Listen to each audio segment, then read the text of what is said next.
ഇത്രയും സൗഭാഗ്യമുള്ള വീട്ടിൽ ചെന്ന് കയറിയിട്ടും അവൾക്ക് എന്തിന്റെ കേടായിരുന്നു. എന്നാലും ആ പെണ്ണിന് ഇത് എങ്ങനെ തോന്നി? ആ തങ്കം പോലിരിക്കുന്ന പിള്ളേരെയെങ്കിലും അവന് കൊടുത്തിട്ട് പോയിക്കൂടായിരുന്നു.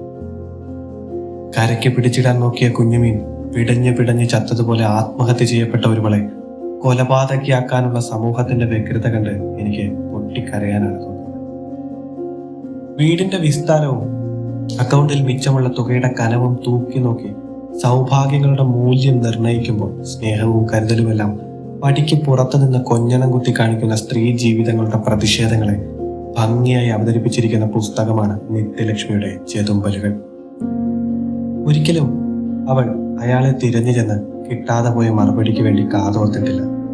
തിരഞ്ഞു പോയാൽ ചിലപ്പോൾ ഒരുപക്ഷെ മുറിപ്പെട്ടു പോയാലോ.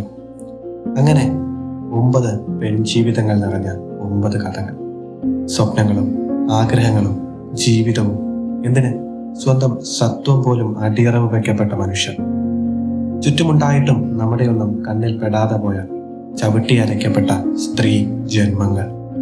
അവരുടെ കഥയാണ് ശരിക്കും ചെതുമ്പലുകൾ.